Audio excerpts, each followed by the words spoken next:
Subscribe for more stories and show your support by giving this video a thumbs up. The azure seed and the cracked valley, the end of the great drought. Arya looked out of her dusty window at what was once known as the Emerald Valley, but was now simply called the Cracked Lands. The sky was a pale yellow. The sun stood overhead like a cruel king, sucking the last drop of moisture from the earth. It hadn't rained for 3 years. Riverbeds had dried up like the skeletons of giant snakes. Trees looked like bony fingers begging to the sky. 12-year-old Arya sat beside Grandpa Elias, the oldest man in town. Elias was sitting in his rocking chair with his eyes closed. "Tell me that story, Grandpa," said Arya. "The time when the water sang." Elias smiled. His lips were dry, but his eyes were still lively. "In the old days, Arya.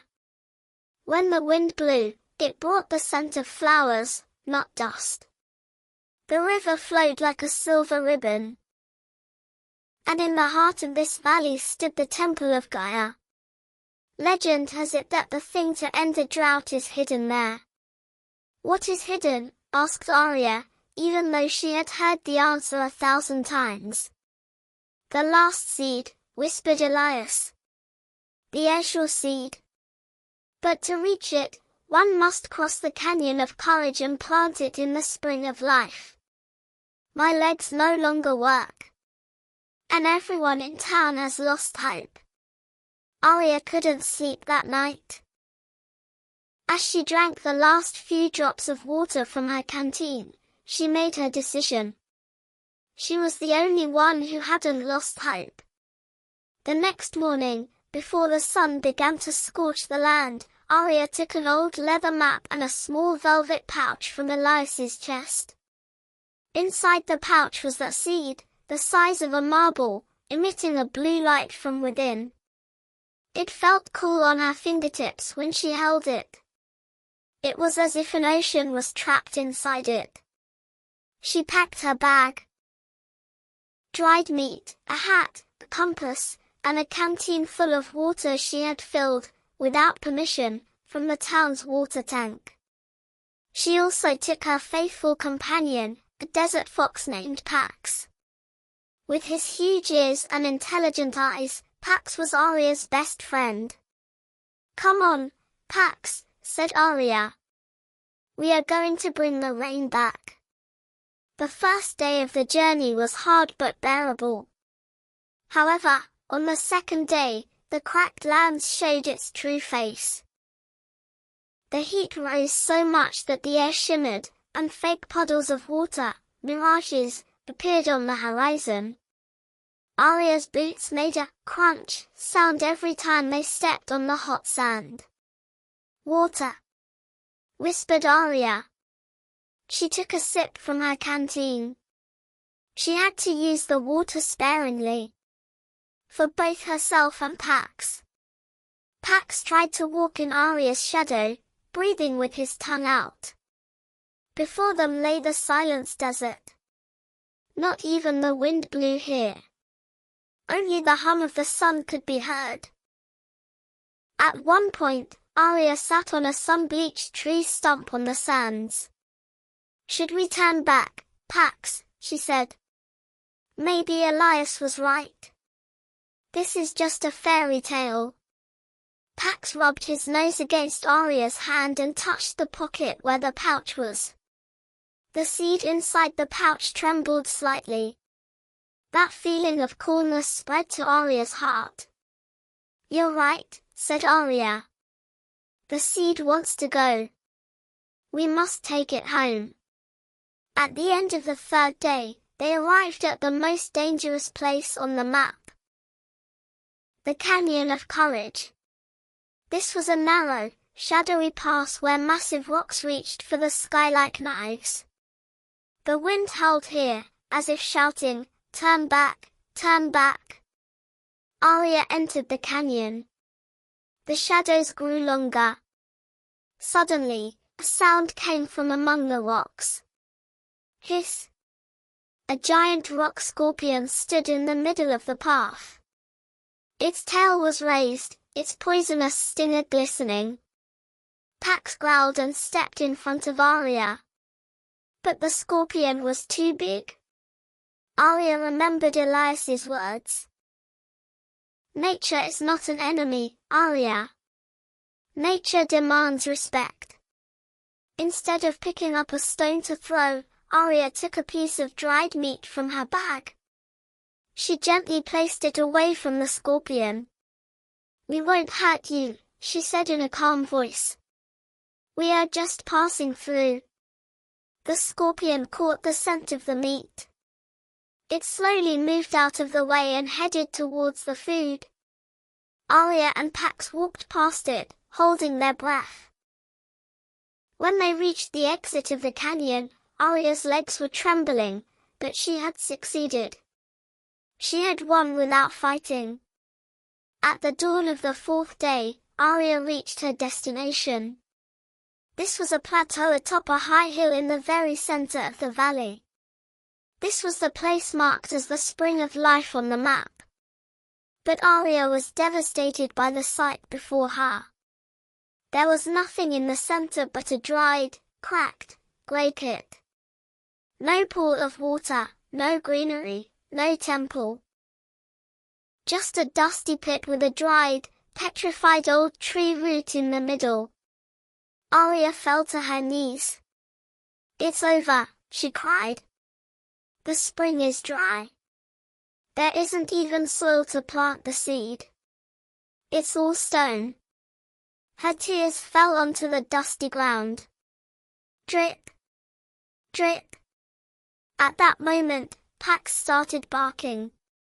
He was digging at the base of the dried tree root. Arya looked there.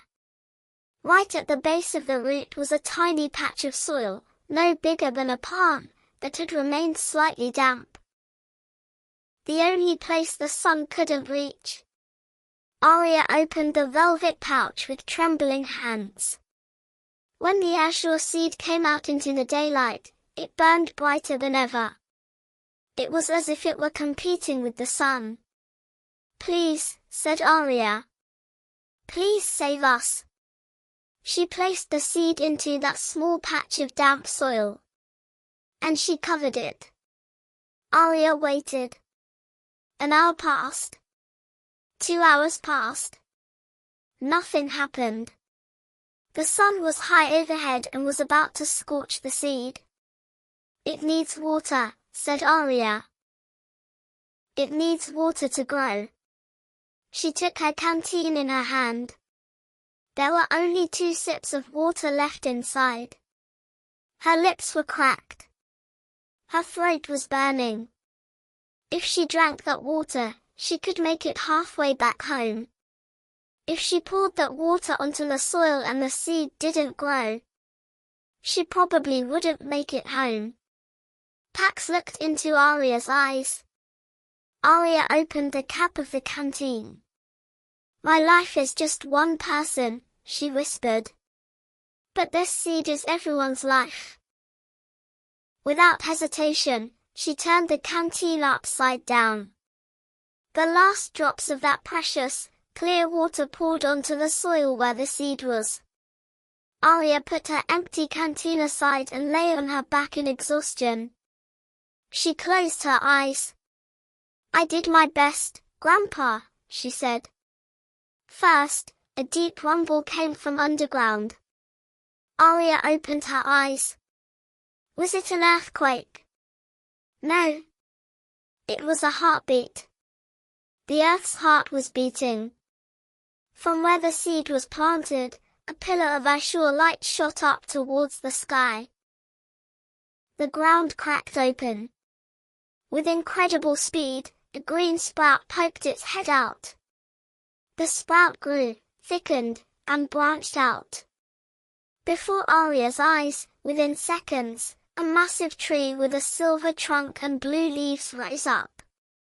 The leaves of the tree rustled in the wind. But this rustling wasn't the sound of wind. It was the sound of water. Steam began to rise from the blue leaves at the very top of the tree towards the sky. The steam gathered in that pale yellow sky. White clouds formed. Then grey clouds. Then black clouds. The scorching light of the sun was cut off. The air cooled down. And then, something cold and wet fell on Arya's face. 1 drop. 2 drops. Thunder roared. That magnificent sound, unheard for years, echoed through the valley. And then the rain began to pour down in buckets. Splash! Splash! Arya stood up. She opened her arms wide and started spinning around. The water washed the dust from her face. Pax was jumping in puddles, barking. Dry creek beds began to fill. The earth soaked up the water like a sponge and released that wonderful scent, the scent of rain, into the air in return. Water bursting from the tree's roots filled the spring of life and began to flow down from there, into the valley. Arya filled her canteen from the spring. She drank deeply. It was the sweetest water she had ever tasted in her life. When Arya returned to town, she wasn't greeted like a hero, but met with people who had rushed out at the sound of the rain, dancing. Grandpa Elias was sitting on his porch, reaching his hand out to the rain, crying. "You did it," said Elias, hugging Arya. "You mended the heart of the world." Within months, the cracked lands turned back into the Emerald Valley. Fields turned green, flowers bloomed. That tree Arya planted stood on the highest hill of the valley like an eternal sentinel. People named that tree Arya's Hope. When Arya grew up, she told this story to children too. But she always ended the story with these words: the seed was just a beginning.